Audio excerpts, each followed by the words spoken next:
Things that no one tells you about owning a luxury car. Everybody knows that owning a luxury car often means you get beautiful interiors, leather seats. Often you get oversized panoramic sunroofs. You often get also door panels like this with multiple adjustments for your seats. Beautiful interior, infotainment screens that are oversized and full of technology. You also do get this piano gloss finishing in a lot of these vehicles. Lots of controls and technology, gauges, enough to make a Boeing 737 MAX blush. But no, it's not all of that technology that makes you excited. When you drive a luxury car, you often think before you buy one, it's gonna make me feel like $1 million and it's gonna make other people feel like I feel like I'm worth $1 million. But there are many other factors to consider when you're buying a luxury car, because not everybody thinks about the reality. Everybody thinks about the romance side of owning a luxury car. A lot of people forget about the simple fact: do not exceed 50% of your annual earnings on the buying price of a new car. So for example, you make $200,000 US on an annual income, don't exceed $100,000. And those that even buy a car at 100 grand, making 200, are likely going to go beyond their means. You also don't want to exceed 10% of your gross monthly earnings if in fact you're having to pay for this car every month. We also have to consider insurance. Now, my Jaguar F-Type is costing me about $2,400 a year for insurance. If you had to spread that out at monthly, that's $200 a month. Then of course, this Mercedes-Benz that we're looking at right here, this car here is almost $2,000 a year as well. And so that equates to almost another $200 a month. You see how that starts to add up. A lot of people also don't think about when you're buying a luxury car, it often means they're going to have much more powerful drivetrains, much more powerful engines. Some of them have supercharged V8s, like my Jaguar F-Type has a supercharged V8, 550 horsepower, but that's not powered by peanut shells and walnuts that actually cost a significant amount of fuel to fuel that vehicle up. And so you think about a vehicle that's gonna get you 12 to 15 miles per gallon versus a Honda or a Toyota that's gonna get you 35 miles per gallon. That's a big difference in cost. Now you spread that over the course of a year, where the F-Type might cost me $3,000 a year, the Honda might cost me $1,000 a year in terms of fueling. So that's one thing people don't think about. Another factor to consider, and a lot of times you tend to dismiss that. You always think in your mind, I want this Mercedes-Benz, I want this Audi, Jaguar, Porsche, BMW. You have these thoughts of grandeur, but what you don't think of are your annual services. Now, we all know that these cars cost money to fix, but I'll tell you this much. Our Toyota Camry often can cost you on an annual service, that's an oil service, a quick check over, a 50-point check, and basically a tire rotation costs you $150 out the door. And that's once a year because you don't generally exceed the miles as prescribed by Toyota. However, my last bill by Jaguar, and here's some of my bills. As you can see, I have a ton of paperwork to show for it. Basically, the last bill, the service I took my Jaguar in was for a relatively minor service. In their world, it's kind of a pricier one. Spark plugs, fuel filters. It actually had some oil and oil filter change, air filter, cabin air filter, fluid differential change, as well as brake fluid flush. So it was a little bit of a significant upgrade in terms of maintenance, and that's just maintenance by the book. Comes up on your key fob, tells you you get a notification from the vendor, which is kind of nice. Makes you feel important, makes you feel fresh and special. And a lot of people like that, to be pampered. But all that pampering and bum slapping ends up costing you $2,600. That's right, everyone. This bill this year, for 1 year of basic maintenance, no repairs, ended up costing me about $2,600 to get that vehicle serviced. On top of it, they identified I might need tires in a year or two. They also identified, while you're at it, do a wheel alignment. So you know you could start seeing the costs adding up. So your annual service on a car like a Jaguar F-Type, you're at that $2,000 to $3,000 a year. Because if you're running through a set of tires and those tires are only lasting you about 3 or 4 years, you spread out a set of $3,000 tires over the course of 4 years, that's about $800 a year. So now you're dealing with tires, then you're dealing with other components, and once things start to break, we know that these cars are not perfect, and no car is. Every car does tend to break parts from time to time. You have to start blending that into your overall annual costs. So blend it out over a course of a 5 or even a 10-year time frame. If you include repairs, costly maintenance, services, unexpected breakdowns, brakes, tires, as well as all the underhood parts, you can actually talk about an F-Type R, very similar to a vehicle like a Jaguar, Range Rover, Land Rover products are all very similar. You would almost expect a vehicle like to average about $3,000 to $4,000 per year. Now, modern day Mercedes like this, if you're driving a larger Mercedes, for example, a vehicle with the big V8s, S-Class, E-Class, that's going to be a very similar compromise in terms of cost. They have an A and a B service. You don't think about those things often before you get into this place, into this market, and thinking about, I need to buy myself a luxury car. But Mercedes has an alternating A and B service, and then every once in a while they put in a big one. And so if you own the car within 3 years and you sell it right after, just before the warranty is expired, you usually get out fairly cheap. As a matter of fact, a lot of these cars now, if you're buying Mercedes, BMW, Jaguar, they actually include a lot of, they call it free maintenance. Maintenance for 3 years, maintenance for 5 years. A lot of times that gets you through the doors. 3 years, you buy it, you get the free maintenance, maybe you lease it, and then after 3 years, once the warranty's expired, you pass it along. Rinse, lather, repeat. And a lot of people live in that world. But for people that consider buying these vehicles, these luxury cars, often decide to keep them long-term. I'm one of those long-term owners. I generally keep my cars anywhere from 5 to 10 years. So now some of these average costs start adding up. You don't generally do a set of tires within 3 years. You don't do brakes within 3 years. And you don't do the major maintenance services within 3 years. All those things start coming in after 4 or 5 years of the original in-service date. So a lot of people don't think about those factors. BMW also has their maintenance practices, as does Audi, and all of the big brands in the luxury car segment have their maintenance practices. Now, a word to the caution, to the wise. As I said, a Honda is going to cost you $100 for an oil service. A Toyota, $100 for an annual oil service. Step into one of these luxury brands, and all of a sudden you're walking out of the dealership signing a check for $500. What I typically find, you have to consider the annual as well as monthly budget. Your average luxury car is going to take about 4 to 10 times the annual service cost over a standard regular car. Does that mean that you need your luxury car? Give those considerations. Now, luxury car does provide a lot of benefits. Yes, you have all that great comforting technology. Ergonomics are great.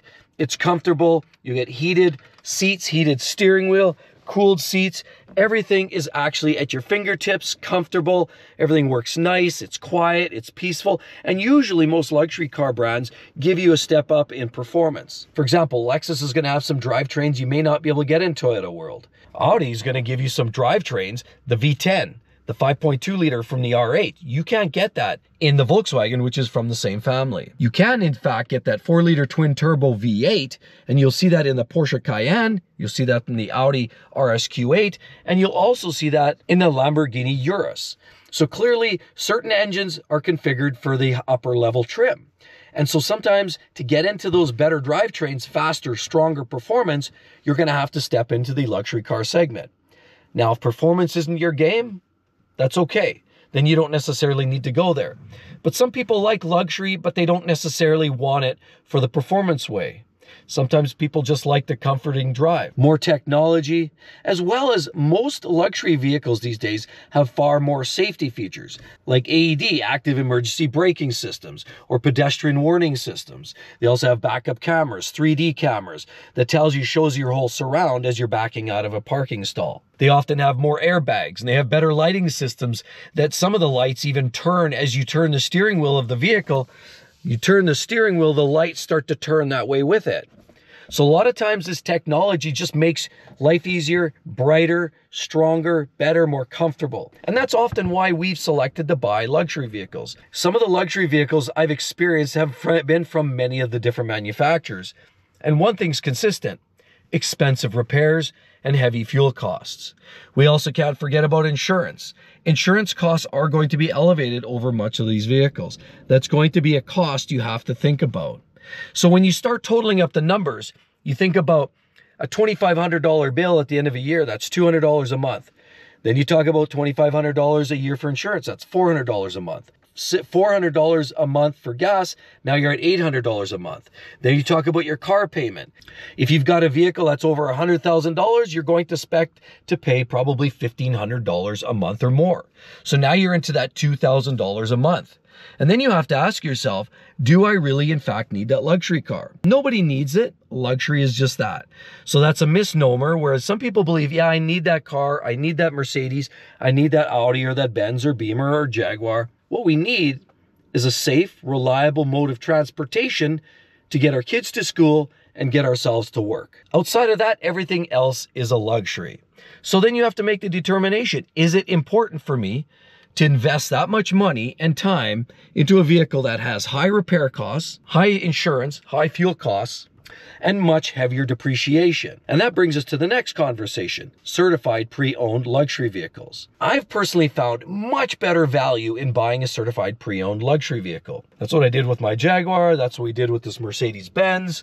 And usually it just means that in 3 or 4 years, once the first owner has decided they've had enough with it, if you shop around, you can find yourself a wonderful pre-owned luxury vehicle like this. Good service history, clear Carfax, means that you can often get that price for half, 40, 50, or even 60% less than it was brand new. Now it starts to make more sense. Then the only other piece of the equation is annual servicing. Maybe you're a DIYer. Maybe you're good at fixing some of your own parts. That's where I come in. I've often learned the fine art of do-it-yourself. Oil services, brake changes, some other minor maintenance I've been able to manage to save money myself by not taking it to the dealer. But a word to the wise. When you're selling this vehicle and maybe you're ready to sell it after a few years, maybe you buy a 3-year-old Mercedes-Benz like this, and then maybe after, say, 3 years of you owning it, the car is 6 years old and you're ready to sell it again. If you don't have any service history, that's going to be a very difficult car to sell, or you're not going to be able to sell it for top market value, as opposed to if you take the vehicle continuously to the shop, to the maintenance shop where the dealer supports that product. For example, you drive a Jaguar F-Type, you take it to the Jaguar dealership. That way they have a specialty set of skills that a lot of times even the independent shops don't necessarily have. They also have the latest training sometimes the independent shops don't have. And so while I've often adopted the idea of do it yourself, you have to know that it comes with a caveat and a little bit of a risk. Once you're ready to sell that vehicle, if you don't have a binder full of records that show and prove what you've done, the work hasn't been done. As far as the buyer's concerned, they don't know if it's been done and you have no way to verify that. Even if you have a bunch of receipts for oil and filters that you found from Canadian Tire or Pep Boys, you can tell that person that, well, I did an oil change, here's a receipt. But all that is a receipt for oil and a filter. That doesn't necessarily mean that you did it or it belonged to this car. There's no way to really validate that. So often people lose their trust and their faith, and selling that used vehicle, especially a late model vehicle, becomes a much harder proposition to deal with. If you're driving a Toyota or a Honda or a Mazda, those factors don't matter so much. Sure, you have a couple receipts for Jiffy Lube down there in the glove box. That's sometimes all it takes to satisfy a would-be buyer. Because often people buying a Honda or even a Chevy or a Ford are often less critical as to the servicing that these vehicles went through.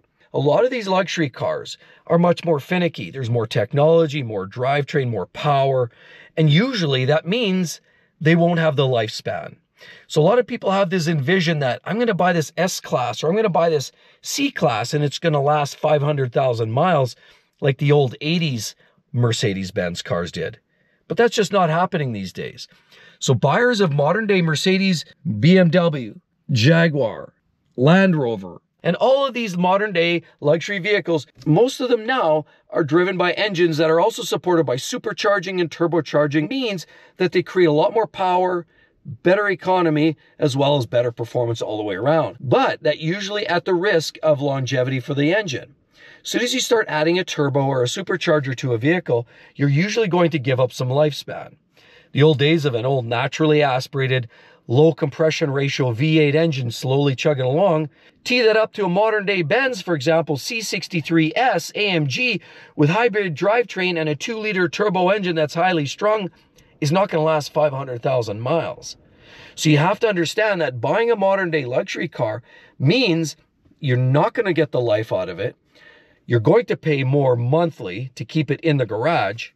And often, yes, while it's more fun to drive, it's a better performance car, you just have to ask yourself, is that what you signed up for? When you're buying these luxury vehicles, you are paying for usually better performance, but that comes at that cost. It all comes down to whether you prioritize that or not.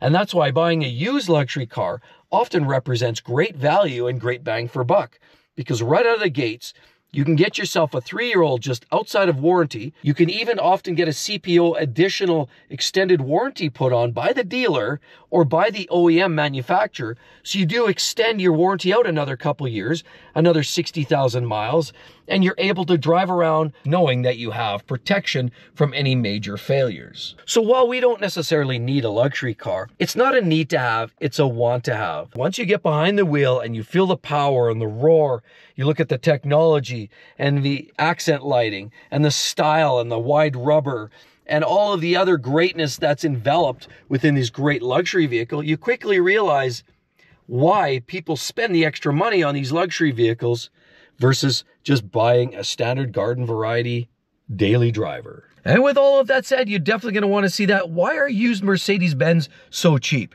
That's going to tell you the whole story. Hope to see each and every one on the next one. We'll see you real soon. Bye-bye.